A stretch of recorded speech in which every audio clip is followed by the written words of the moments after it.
Empezamos este curso con el primero de los 3 módulos. En este reflexionaremos sobre la primera de las grandes preguntas sobre la libertad. ¿Existe? Recuerda que en la introducción nos hacíamos 3 preguntas. La que nos hacemos ahora y sobre la que trata este bloque de vídeos es si existe la libertad. En las otras 2 nos preguntábamos, asumiendo que exista, ¿qué es?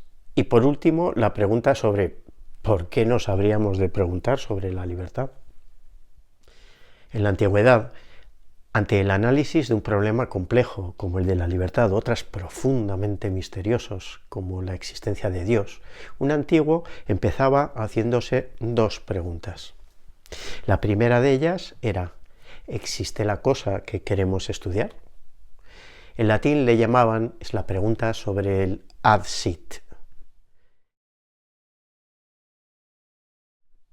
Si la cosa no existía, el reflexionar sobre ella era una pérdida de tiempo. Una vez respondida afirmativamente a la primera pregunta, o al menos admitida la posibilidad de su existencia, formulaban la segunda de las cuestiones. Dado que existe o puede existir, ¿qué es? En latín, quid sit.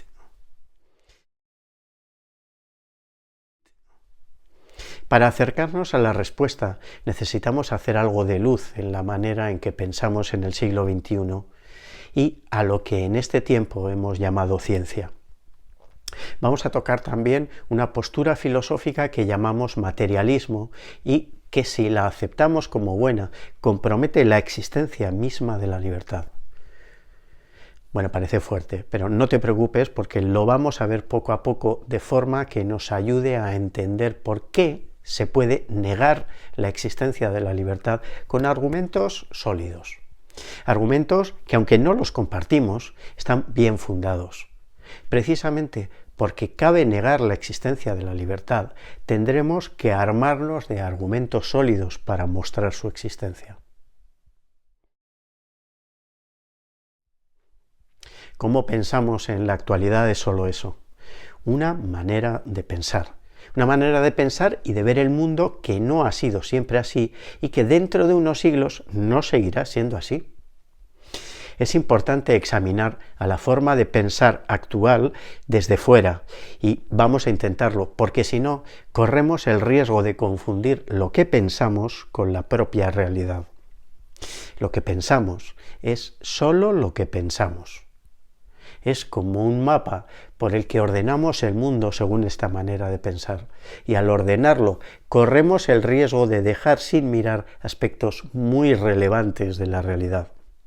Es como si tuviésemos un mapa, el mapa es nuestra forma de pensar, y es un mapa en la que hay zonas en las que el dibujo en el papel no coincide con la realidad del terreno.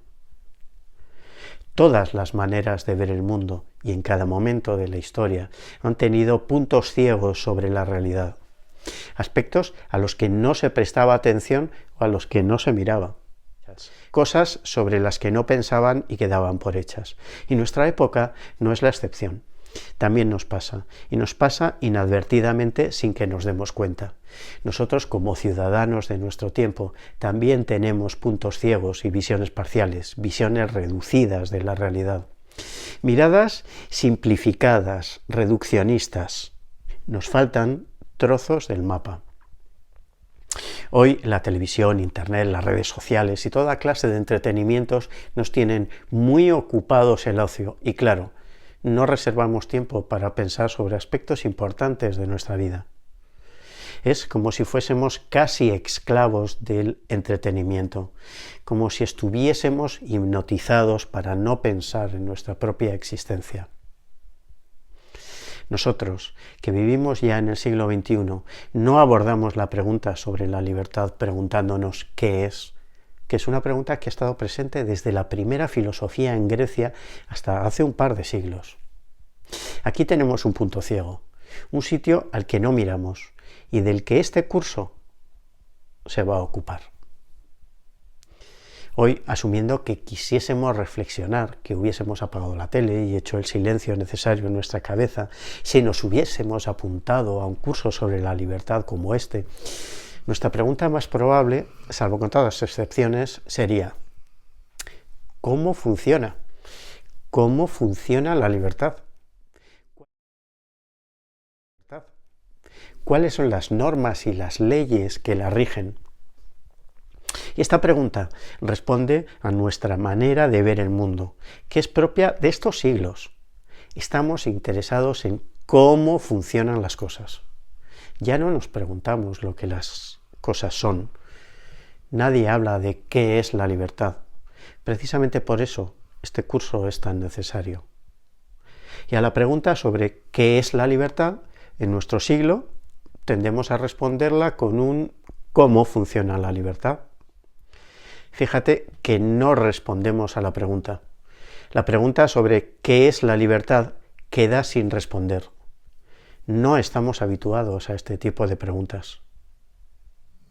Si lo que nos preguntamos es cómo funcionan las cosas, en nuestro caso, cómo funciona la libertad, la búsqueda de respuestas es claro cómo funciona. Le damos explicaciones funcionales, buscando procesos para explicarlos. La palabra proceso es también muy de nuestro tiempo. Entonces, claro, buscamos y respondemos a cómo funciona, explicando la libertad como procesos psicológicos o procesos químicos que nuestras neuronas que originan nuestra sensación de libertad. Ojo a esa palabra, sensación de libertad.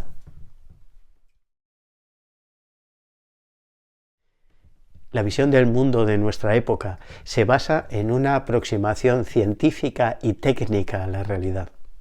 Esa visión nos ha permitido llegar a la Luna, erradicar muchas enfermedades del mundo y ha generado mucho bienestar para la humanidad, aunque también ha permitido idear y crear armas de destrucción masiva. Lo científico, así entendido, es muy popular y una manera de pensar dominante en muchos de los aspectos de nuestra vida. Impulsado por el éxito de esa aproximación a la realidad y que se ha denominado ciencia, la civilización occidental en la que vivimos se ha ido alejando de la idea de que Dios era origen y explicación de todo. Era una forma de pensar que ahora denominamos teocentrismo y que para ellos tenía carácter de realidad. En Occidente han quedado atrás visiones en las que Dios era la explicación de todas las cosas que sucedían en el universo, pero en su día, que Dios era el origen, la causa, el ser y el destino del universo era tan claro como que el cielo es azul. Igual hoy, todo lo que no tenga cabida en nuestra visión actual científico-técnica no es considerado ciencia. Luego hablaremos de las consecuencias, pero me atrevo a predecir que dentro de algunos siglos esta visión del mundo le resultará a nuestros sucesores seguramente muy extraña. La visión actual de la realidad, que denominaremos científico-técnica, es una explicación muy funcional y práctica, y ya lo hemos dicho, y ha cosechado muchos éxitos para el bienestar humano y ha permitido formular leyes físicas y con base matemática. Nos ha permitido medir los efectos físicos de los procesos que se dan en la naturaleza y además reproducir en el laboratorio una y otra vez los fenómenos físicos y químicos que se dan en el universo que conocemos. Si repetimos un experimento en un laboratorio y hacemos lo mismo en las mismas circunstancias, el resultado ha de ser siempre el mismo. Ahora bien, si trasladamos esa forma de ver el mundo tan funcional a nosotros, a los seres humanos, habríamos de concluir que operamos mediante una serie de procesos biológicos que nos permiten desarrollar algunas funciones. Seríamos entonces sustancias químicas, células, neuronas, órganos. El ser humano, visto así, sería todos sus compuestos químicos organizados en órganos para realizar algunas funciones. Química organizada en órganos para funcionar como humanos. Esta es una visión materialista del ser humano que, como vamos a ver, tiene verdad. Pero si asumimos que el ser humano es solo eso y nada más que eso. Como vamos a ver, no hay espacio para la libertad. Esta visión materialista del ser humano nos dice que somos materia. Hombre, materia somos. Desde luego no somos criaturas angelicales que son solo espíritus sin materia. Somos de carne y hueso. Pero la pregunta es, ¿somos solo eso? La ciencia de nuestro tiempo se ha reducido a lo que sea matematizable, medible, reproducible, y en este camino ha renunciado a estudiar, a entender todo lo que no sea numerificable, como la libertad. Y resulta que las realidades genuinamente humanas, como el amor, la libertad, la dignidad o la esperanza, no están dentro de su ámbito de estudio. Y como no están dentro de su ámbito de estudio, todos los saberes sobre el hombre que no son medibles no tienen cabida en nuestro concepto actual de ciencia. Esto no ha sido siempre así, y espero que no lo sea en el futuro. Hay inmensos saberes que han quedado excluidos del concepto actual de ciencia, pero que resulta son de enorme trascendencia para el ser humano, para ti y para mí. Por lo tanto, según la posición filosófica materialista, el acto o proceso de pensar es solo una serie de reacciones químicas entre las neuronas a través de los neurotransmisores. Es decir, algo así, con una forma de actuar determinada. Así, con los mismos datos y el mismo algoritmo y programa, el resultado será el mismo. Y si llevamos esto al extremo, imagina que tenemos un ordenador suficientemente potente con todos los datos de todos los humanos, de los animales, de la atmósfera, del universo. Este ordenador sería capaz de predecir el futuro porque lo sabría todo de todos en el momento cero y en cada momento después. La realidad vendría determinada y ese ordenador sería capaz de predecirla. Si asumimos esto, ¿dónde queda la libertad? ¿Cómo puedo hablar de libertad si mis actos y decisiones están determinados por el estado actual de carga de mis datos, de mis estados neuronales? Entonces, he de admitir que lo que yo llamo libertad es como una película de ficción, como una alucinación.